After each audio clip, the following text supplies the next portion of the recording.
Hello, everyone. Welcome and thank you for tuning in for Sealaska Heritage Institute's March 1st Friday Q&A with our virtual artist, Preston Singletary. My name is Jay Zeller. I work at SHI, and it's my pleasure to introduce Preston Singletary, who has been working in glass since 1982 and in form line design since 1988. As a Tlingit tribal member growing up in Seattle, their journey of connecting with his cultural roots has been varied and dynamic. If you have any questions, please type them in the comments and I'll read them off to our guest. Preston, thank you for joining us today.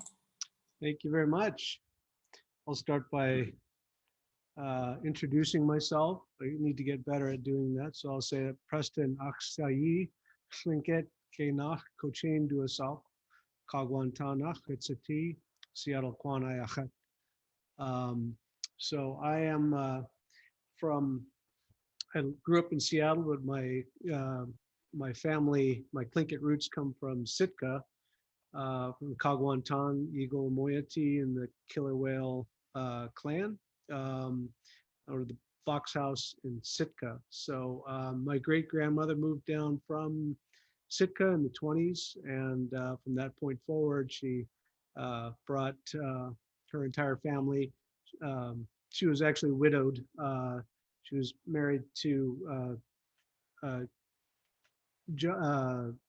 Bartlett out of Sitka, and he was killed in 1919. So she remarried a Filipino man and took the family, including my grandmother, who was from the first marriage of the Tlingit union there, and she remarried the Filipino man, and it came down to Seattle. And so my grandmother is still full-blooded Tlingit. My mother, and then my grandmother married a Filipino. So of course I'm a Tlingipino extract here, and so maybe some of you might have heard presentation that I did last fall. Was it? I can't remember. And so at that time I did kind of a broader overview. Today I'm just going to concentrate on current stuff that I'm doing right now. And so I'm going to jump right into this. Let's see, how do we, share screen. Here we go.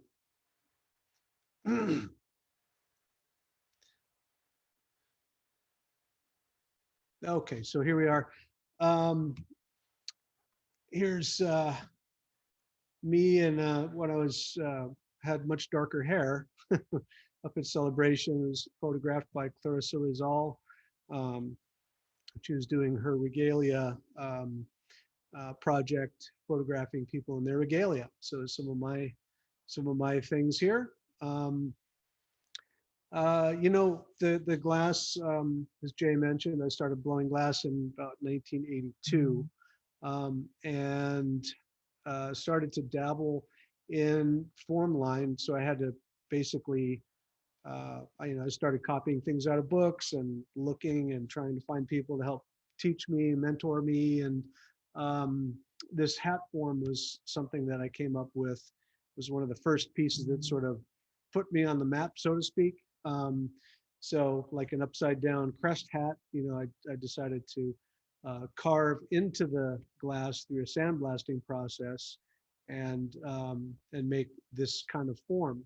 And so kind of working out my ability to create form line design, I made many of these hats, and sometimes I'll change the composition all the time.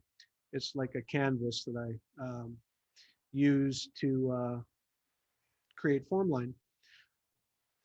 This was one of the the first large wall pieces that I did, a screen for the Seattle Art Museum, very similar to the one that's at the Soboleff Center in the room with the two house posts. So this was smaller. The one that is in Juneau, that there is the biggest one that I've created to date. So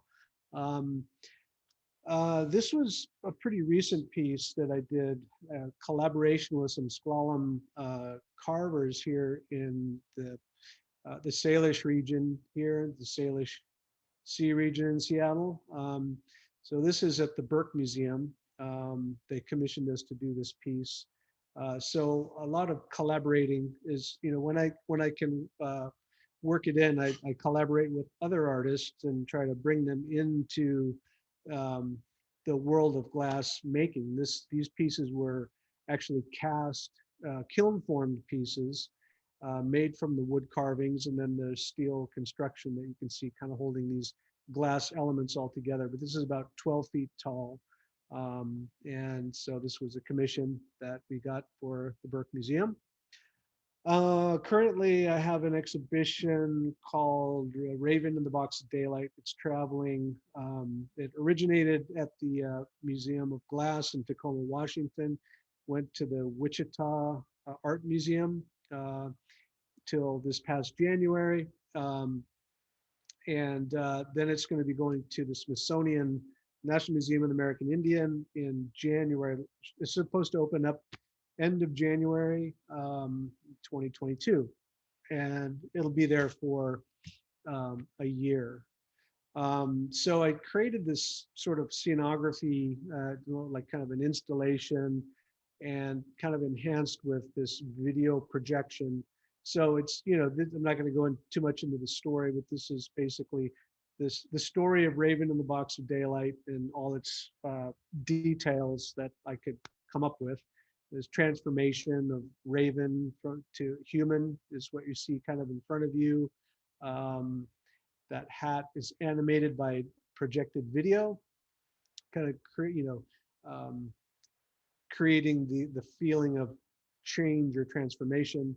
And this is like the interior of the clan house when Raven is born as a human child. Then that's how he gets into the clan house. And these are all the treasures of the old man here standing in the background with his wife. Of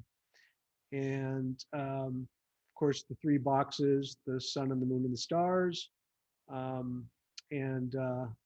This was, when Raven breaks daylight on the world, this is what you see in the final room, the installation. This is basically, the idea of the light coming into the world and the origin of the clans and people, the human beings adopting animal symbols as their crest to represent the family.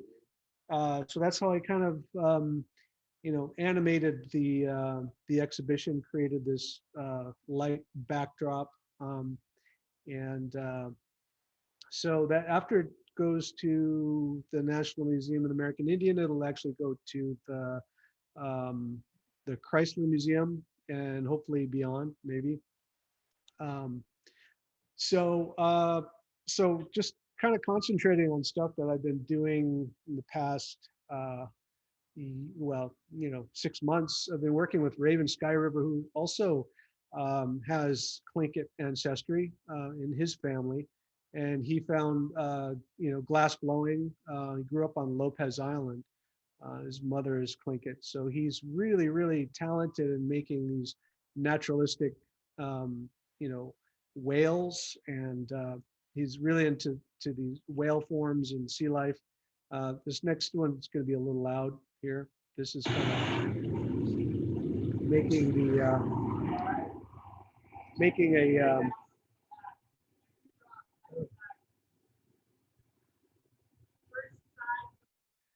making an albino killer whale there, and then this one is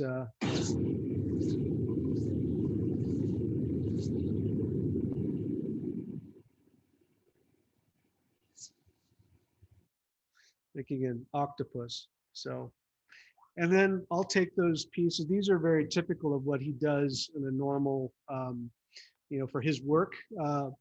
But then this design, this piece here, this pair, then I took and did the form line on there. And so he doesn't do form line on his pieces. He just works with the color and the form and what have you. So kind of a fun collaboration, and super, as you can see, an amazing sculptor. This is a sea lion here. And they're quite large and very, tricky to make. There's humpback whale. Um, and so we're working on a series of pieces. And right now, currently, I have an exhibition with this guy, Buffalo Man, Marcus Ammerman. He is a Choctaw native. So as I mentioned, a lot of these collaborations, I try to work with people to kind of share with them the techniques that you can use to make. So when I collaborate with people, I usually like them take the fore in the imagery that we're working with. So these are pieces from the Choctaw or the mound builder culture. So, but it's really fun to work with other artists because it challenges me to, pushes me to do uh, different things that I wouldn't normally do. So these are very typical these head pots that are typically made of ceramic, of clay, and we believe that it's actually there's not a lot is known about them, but it's that theorized that these were burial pots. Some of the remains of the individual were stored in these pot forms. Um, Yeah, these are more vessel forms, uh, typical of what you'd find in the mound builder cultures. And that is actually currently up in Oklahoma City at Exhibit C. There's a whole series of pieces that we actually made a few years ago and are just now getting around to showing them. And this current exhibition that I'm working on with Jody Naranjo is Santa Clara Pueblo. Good friend of mine who I met in Santa Fe when I go show in Santa Fe uh, kind of annually, the Indian market uh, time frame. And so these are all based on her work. So she's taking the lead and creating all this design work on these sort of pot forms. And so this is really typical of what her work looks like in pottery, but here we're doing it in glass. So she's taking her own, interpretations of Pueblo designs and some she's kind of got her own style. So it's not really traditional, but she takes it into sort of a modern um, uh, realm as well.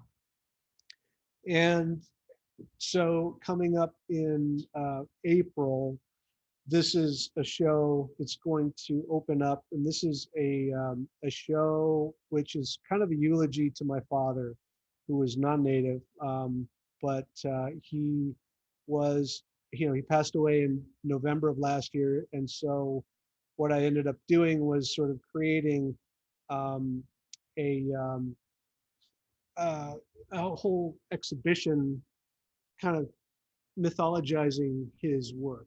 And these videos are a kind of new thing for me. I just started working with a guy who was doing these videos and kind of exploring the piece on a more micro level so that people can see some of the detail that goes into these pieces. But this was a portrait of my father with the way I described it. And so this um, is kind of his story as an outdoorsman. He was a very famous fly fisherman here in the Northwest, and he was a writer. A lot of both from my mother's side, my mother and my father, they're divorced, but they were both very creative and working in dabbling in lots of different things, and that's where I always contend that I, got my creativity from the two of them. This piece is called Morning River. This is about him, going out on the river, typically in a blow up rubber raft, but he used to love to go and fish on the Stillaguamish, which is about 45 minutes north of Seattle.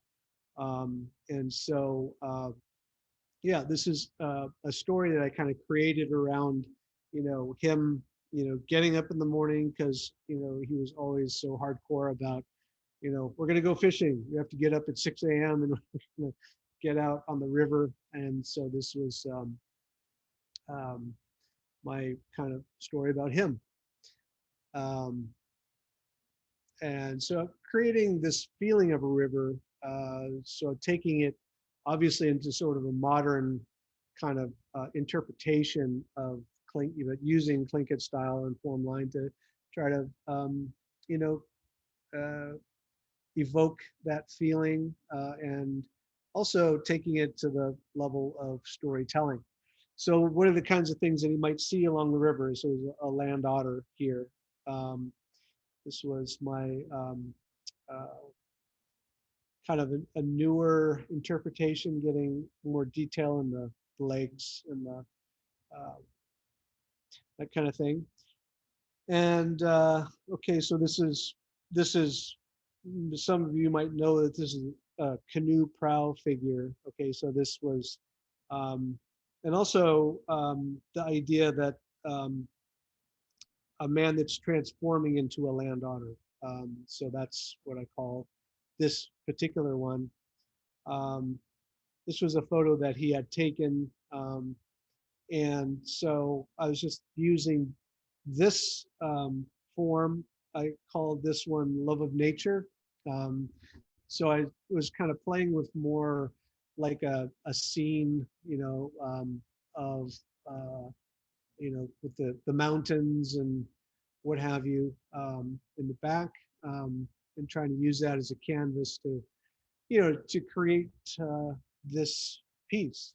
And these little figures here are, kind of like guardian figures. Got the fish in the river. Um, and we have an eagle looking uh, from above. Um, so another piece for him. Um, and then this is a collaboration I did with a good friend of mine, Dick Weiss, who is a stained glass artist. So I wanted to create a screen. This is typical of Dick Weiss's style. He's made these partition screens, but this one I wanted to play a little bit on the idea of Jim Chopert, um, and the idea of like these mountains. I don't know if you can see those triangular shapes, but that's kind of like the idea of these mountains. Um, so this is like the winter mountains here, and these will be inside the exhibition space. Uh, this one is a river. This one to me represents the river. And you can see, you can start to see a little bit of form line emerging out of there, but I was trying to make it, fairly abstract. Um, so this is going to be partitioning out the gallery space. This is a full-scale canoe paddle. Again, kind of representing the idea of paddling on the floating down the river, but it's more of a traditional canoe paddle there. This is cast kiln formed glass, and this again sandblasted with imagery here. Um, this piece I called the Protector of the Cutthroats because my father was always the river that he would be fishing on was sport fishing only, and he'd always be yelling at the people when they were like throwing bait out and fishing with bait. He was like, it's a sport fishing only, and they would get all nervous thinking maybe it was like a park ranger or something, so they'd often scurry away. So Protector of the Cutthroats, this is what he used to love to fish for on the Still um, Here's another piece that we call this the ash moon. This is kind of symbolizing the point at which my father got sick with cancer, and using this kind of shaman figure. Um, I like to use these kinds of figures and shaman symbolism because it doesn't necessarily pertain to a particular crest symbol. So to me, it more alludes to the spirituality of the Tlingit, of native spirituality. And so that's why I work with these kinds of symbols. And those, he's got holding these feathers that was from my father's tackle collection from when he used to tie flies. Um, this piece is called Lightness of Being. I think I've got no, I didn't put an animation in there. And this one is called Shaman Awake. And this is kind of landowners here. And you've got this, kind of shaman figure here. It's kind of like the effort that we were trying to, help him, through his sickness and try to find out if, by the time he was diagnosed, it was far too late for him to receive any chemotherapy. So he had to sort of basically brave it out on his own and just until he passed. And so he um, uh, uh, this one I called floating backward up the river. So this is sort of like that surreal state, where he's maybe having visions and, getting closer to death. But, if I think about my father's um, uh, spirit, I'll eventually deposit his ashes in the Stillaguamish River so that whenever, I'm near a river, I can kind of feel that that's where he is. Um, okay, so this was another shorter one. I think this was the floating backward up the river piece. Again, more of his feathers from his tackle collection.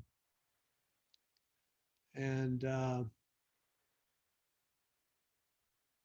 yeah, so there's that piece. And then I call this one Levitation. This was, basically my sister, shortly before my father died, had a dream about this tall, slender man came to visit him and was all dressed up in Filson gear. So that was basically our grandfather, because he and his father used to fish together all the time. So they said, well, you better get ready. It's time to go fishing. So in our mind, that was sort of like, saying it's going to be okay. And so here, these two little ghost figures kind of floating up into walking into the forest or floating into the next world. Um, and then finally, there's going to be a box here, which isn't this one, but it'll be sort of like a traditional box that can be used in some cases for burial, but I'm going to have lights inside this that kind of animate. It's kind of a silly gimmick, but I wanted to create some animation within the interior of this, like to put video in it somehow. But I found this kind of star projector. It's like just a little toy, but it creates a very cool effect. Um, uh, and it kind of creates this universe inside this box that kind of rotates and moves. And so that's the final piece of the show. It's going to be opening up in April. And for those who are interested, you'll be able to go to the Traver website, and they're going to 3D animate, so you can navigate within the gallery space. And so that's going to be opening up April 1st, and there'll be more Zoom meetings and like presentations and stuff through throughout the month of April. So, and then also currently, my first love and passion was music. And this was a music project that I started with this guy, Bernie Worrell, who is a very famous musician. He was a co-founder of Parliament Funkadelic, and he played with the Talking Heads. And Ginger Baker, and lots of famous people. He was a very incredible guy. And I met him. I mean, I was a big, fan of his music throughout my whole life growing up. And so I ended up being able to have him come and play at my 50th birthday a few years ago. And so we started up this project.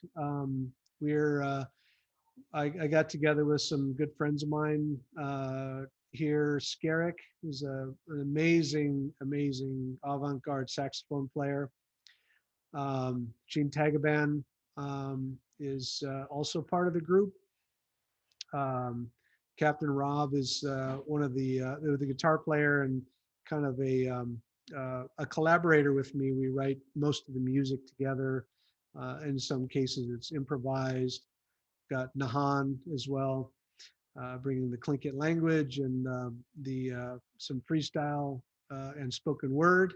Um, so we spent 3 years in the studio making music.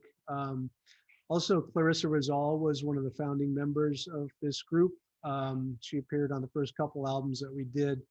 And we're in the process right now of fundraising for releasing the fourth triple album. All this music is basically, um, you know, uh, so Ed Littlefield. You probably know, some of you might know who he is. He's a Sitka guy, and he is our drummer. So we were lucky enough to get him. So he's one of the newest members of the group, as well as Sandra Segundo, who's Haida. So we have a 10-piece group. And we have a lot of fun. I mean, we're basically trying to synthesize. In the beginning, we tried using traditional Tlingit songs, and then utilizing a different kind of tempo and back,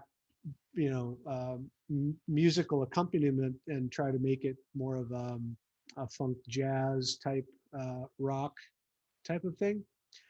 Um, and this was a show we did at the town hall a couple years ago. But it's really one of my it's become. I always say it is part of my artistic expression. It's very much rooted in Tlingit and Haida languages, as well as Yupik. So we got Kachung, I think that's Chakung, or Stephen Blanchett. Anyway, I forget how to say his Yupik name, but he is also appears on the fourth album, and so he brings his Yupik language and singing to the group as well. So we're really excited to bring that out in April. Um, Bernie was just an amazing guy. He helped us find our sound. Um, uh, and now Tim Kennedy is our new keyboard player, another amazing jazz musician. And you know, to Clarissa and Bernie, who two of our band members we lost, but we still continue. This was our first album that we did, called The Wilderness Within. This was a double album. They Forgot They Survived. And these are some sort of poetic titles that came from Clarissa, actually. There's a track on here where she did a spoken word piece called They Forgot They Survived. And it's kind of like a kind of rediscovering of our own, you know, our own, native spirit, reconnecting with it, and the way that she talks, tells the story. Anyway, it's more descriptive in the spoken word piece. This was our most recent, prior, the last album, called Heen, and this was all around the theme of water. This was around the time of the Dakota Pipeline standoff at Standing Rock, and so all of the music was themed around water. So now we have this one we're calling Wooch, which means people came together in Tlingit, but it also blends the whole idea of Bernie was often referred to as the Wizard of Woo, and he was his Woo concept was about bringing people together through music. So it was just kind of like this perfect, blending of this word and his concepts. And so this is kind of our final send off and tribute to Bernie Worrell. It's the last music that he collaborated with in a major way. So we're looking forward to releasing that. Here's our another little video. Wooch, wooch, wooch, the owl, wooch, the owl, wooch, the owl.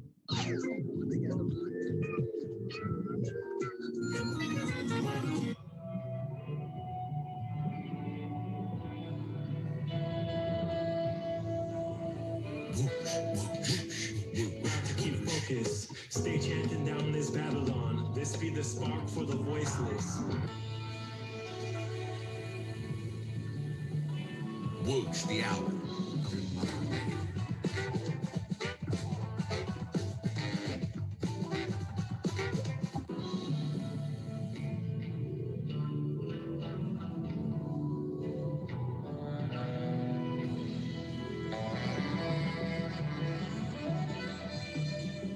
Wooch, the new album from Cooley, coming soon. So there you go. It's the end. I just wanted to kind of share this with you. I've got this fundraiser where I'm offering, perks of my artwork through this Indiegogo campaign. If you just go to Indiegogo.com and you can search for Wooch if you want, if you're interested in supporting all the music, all the money that we raise from it is going to go towards recording new material. I just listed my websites here, and you can follow some of what I do on social media, Instagram or Facebook, and as well the gallery shows here listed for kind of what's going on this year. That was it. I had one more video that I could play, unless there's questions. Happy to jump right into questions or play this other video. It's up to you. You can play the video. Everyone's just kind of been enjoying the ride so far. Okay. So this is a performance we did last October. Big shout to Bernie Worrell, Clarissa Rizal, Bernie, Clarissa, members that have walked on before us. Yiguaya Juan, Anyat Kusani. Yeah. Move your body, y'all. I know y'all home at your computers, at your laptop. Put that shit down and dance with us one time. Last song.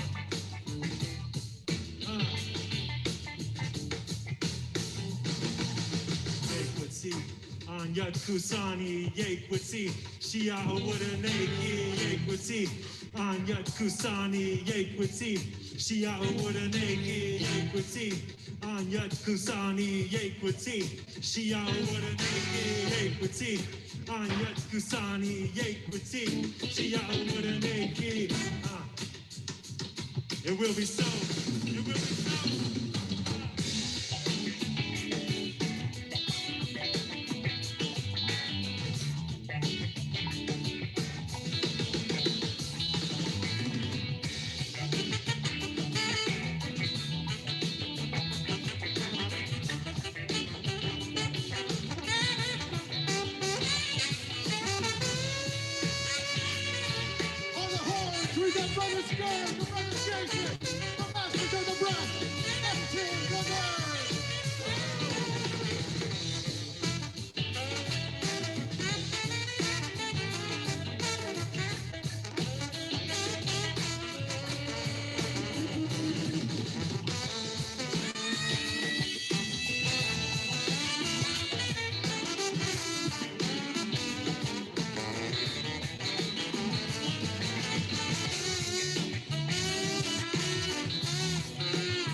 Yekwasi, Anyat Kusani, Yekwasi.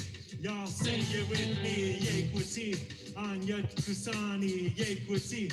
Shia Ureke, Yekwasi, Anyat Kusani, Yekwasi. Y'all say it with me, Yekwasi, Anyat Kusani, Yekwasi.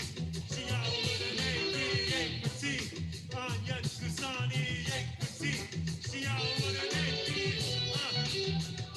it will be so. It will be so. Consider it done.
Blessings, blessings, blessings, and wellness to all of you out there.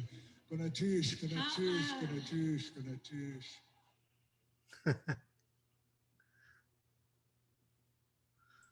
So there you go. That's amazing. Thank you so much for sharing all of that. Sure. We're going to jump right into some of the comment questions that we've had. Okay. One of them is, you mentioned experiencing some challenges with the sea life creature pieces. Can you go into more detail about those challenges and the lessons that you learned? I'm sorry, the challenges of The sea life creature pieces. those particular pieces, those are really typical of what Raven Sky River already makes. They are, well, they're challenging because of the scale and the coloration, the way that we layer the colors, and all of the details.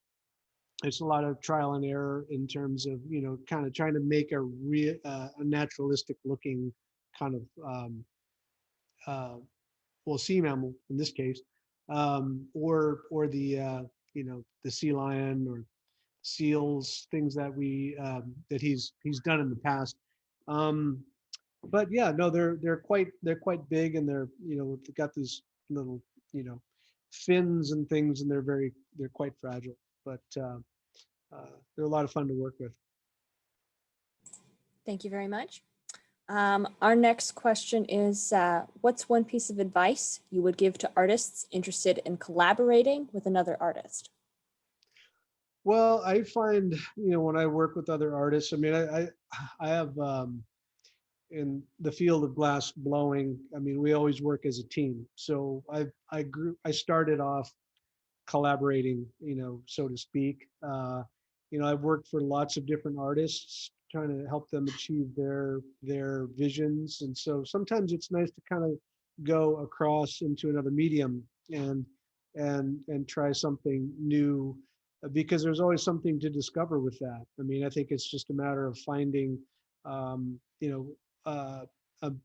medium, or it's always good to have somebody to share your work with, and I would recommend somebody find a mentor who is quite capable and has a good um, foundation. If we're talking traditional arts, we're talking about form line. It's really tricky, and I mean, sometimes I feel like I'm still at the beginning stages, and I've been doing it since 1988. I mean, I still have a lot to learn in terms of all of this. I'm by no means a master of anything. I mean, I can handle glass pretty well. When it comes to form line, I feel like I'm still learning, and so it's important to always challenge yourself and push yourself and ask questions and be brave to to take the criticism, take and understand what more you can learn about it. How can you make it better? It's always about improving, slight steps of making improvements on an ongoing basis, and I'm still doing it today. Wise words. Thank you very much. Mhm. Our next question is, does your musical work and your glass work inform or inspire each other in any way? Absolutely. I've always, I mean, I would have chosen, the life of a professional musician if I could, if I could have. It didn't really pan out for me, but I have found, but that when I figured out in about 1988 that I wanted to, conjoin the Tlingit cultural style with my glass work, it was the thing that really led me to my ultimate success, right? Um, and it opened so many doors for me.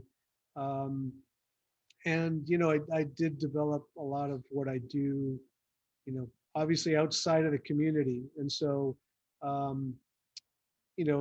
found mentors that would share my work with people, and they would comment on it. The music, when I figured out So I started up a band in about 2010 called Little Big Band, and we actually played in Juneau during one celebration many years ago. And that's when I was working on artist gatherings with Clarissa and Chloe French. But anyways, yeah, now that I've figured out, now that I'm actually working with, Tlingit and Haida and Yupik tribal members, it's really easy to sort of bring, the culture into the music. And so I have a distinct sound that I'm going for, that I'm thinking about.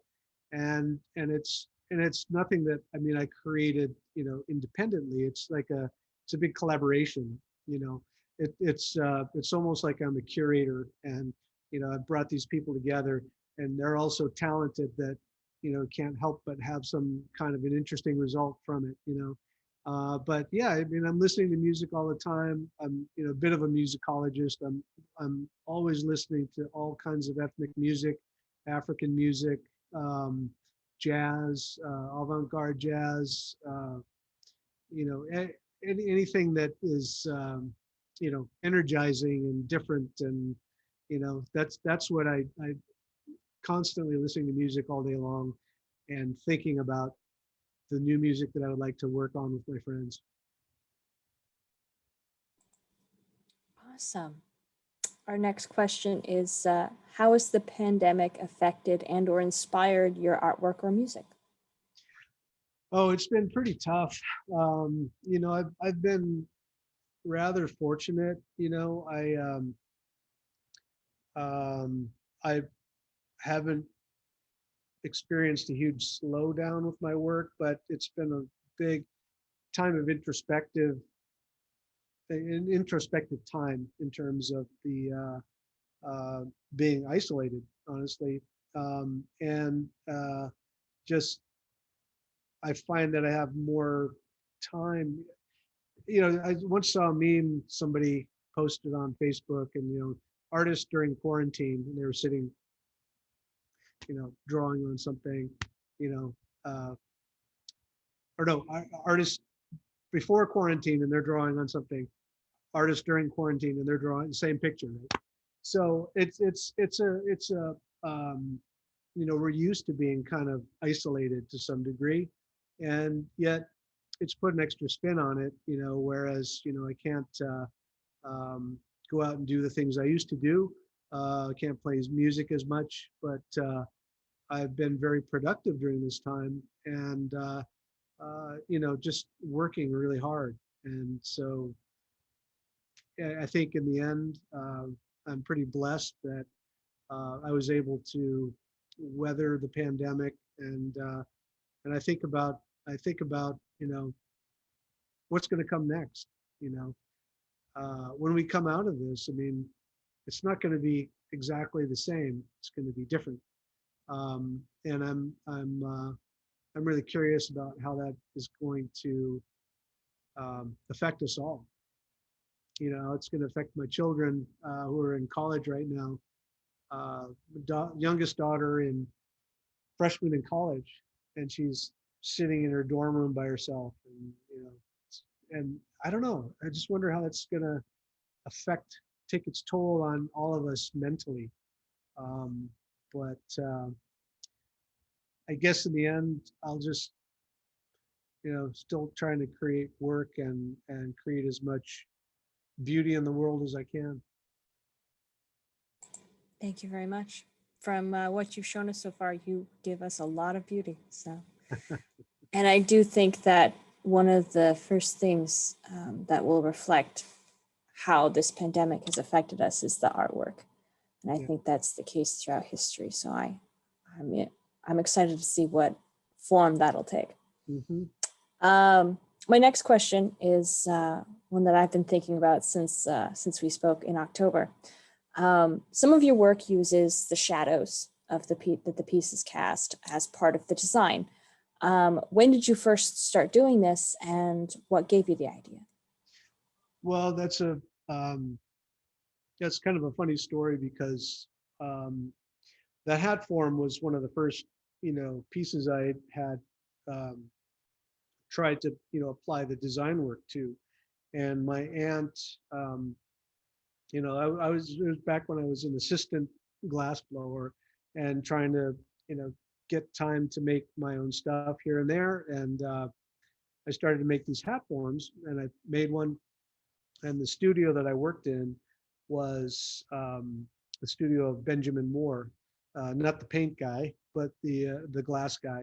And so we would always have like a holiday open house in December, and we're always making things. Usually the assistants, we would be making things on the weekends. So we had things piled up, and we figured, what better time to try to sell them around Christmas time. So we had this open house, and my aunt had come over to see, um, you know, some of the, to be there, just support and see the work. And so I had one of these hat forms there, and Benjamin had these beautiful pedestals with the lights coming down, and lighting the pedestal just perfectly. And we usually had like a card table over in the corner, But so my aunt said, well, can we take Benjamin's piece down and put this hat on the pedestal? I said, sure. So we took the piece down and put the hat on the pedestal with this nice light coming down.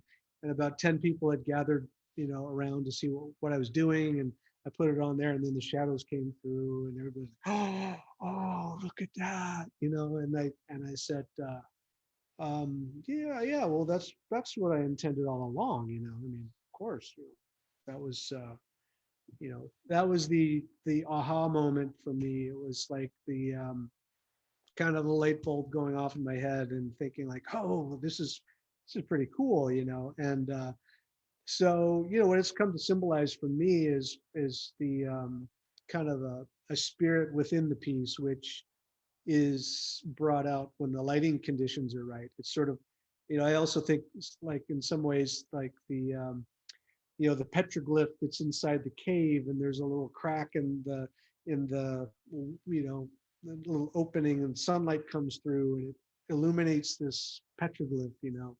that kind of thing, that process of discovery. And so and those are really the mainly the pieces that do that effect, those hat forms. All of the other works that I do are generally fairly matte, but they do allow for the light to pass through them, so it is illuminated. And glass has a different kind of effect at different times of the day, depending on if you've got bright sunlight coming through it and hitting it, or if it's in subdued light, then you have to use artificial light to highlight it. So it's and glass is one of the main materials that people obsess about, like, oh, I need the right lighting for this piece. Well, I mean, it is what it is. It's don't say that about ceramic art, or they don't say that about other kinds of art, but they, for glass, they think it has to have light. And it's true, it helps enhance the piece, that's for sure. But I like that it changes throughout the day. Thank you very much. Our next question is from the comments. Is there any one business decision or strategy that particularly impacted your ability to make a living from art? Well, it was for me, honestly, when I mean, I'd had fairly limited success prior, when I used to just make vases and bowls and things. They didn't have any native designs on them. And then when I had my first show with the form line on the glass, I nearly sold every piece. And I think what happened was that people realized that there is something more personal about that work. And it's true. I mean, obviously, there's a connection of history, connection of family. There's it's kind of a new interpretation of a tradition. And that's the way I look at it. One of my mentors, Joe David, who is Nuchanulth from west coast of Vancouver Island, he said, the needs of the community are going to be are going to be reflected in new materials. A lot of the materials that we use for the traditional arts are becoming increasingly rare. And so you're going to see, it coming out in the form of glass. It could be come out in the form of concrete. It could be steel, just don't know. I mean, I already sort of dabble in bronze casting as well as steel fabrications with glass inlays in them and all kinds of different things. So, part of me is one of those advocates for change, changing mediums, and hopefully, if I'm successful in my own, as my legacy or whatever you want to say it's going to be, it'll be to inspire the next generation to be experimental. Um, that would be cool. But and then it was really the fork in the road that I came to when I could have been dabbling in music and being a happy glass blower, but I decided to go into this cultural style. And with that, I mean, I already had the family connections and I had, a fair amount of information and was, but there's so much to know about it. And so I said at one point, if I don't place myself on this path, I'm never going to it's never going to develop. And so, it kind of came out of left field for a lot of my friends who didn't really, think of me as a native person. Of course, uh, uh, I I did a lot of quick learning. I mean, I applied myself and I persevered, and so that's the other thing, for advice to young artists, I think, is to, I mean, there was times when I was as a glass blower, I would go and work for free for people, just to learn and gain experience. I wanted to get on this team and help this person out. I wanted to learn how they did things, how they made more sculptural forms or whatever it was. And so I would do that. And, you can't, the whole old adage of 10,000 hours or whatever it is, that takes to become, to be able to master a particular medium or art form or style or whatever. It's really true. And I hope, and I just want the younger generation to realize that they can't have it all immediately. It takes really hard work, and it's really, really something, discipline and perseverance, patience, and it's all necessary to be able to get yourself to the next level. So for me, the road to success was more or less a building, just sort of bricklaying, creating a foundation, that I could have an exhibition and afford to continue to develop my work. I would, I mean, the way they say about Dale Chihuly was, one of the most successful glass artists. He never spent any money on anything in the early days that didn't pertain to making his artwork. And so that focus and that dedication is really, really hard to come by. I can't do it. I can't do it, and I'll never be as famous as he is. But that's not my end goal. But the thing is that yeah, sometimes you just have to really take the plunge.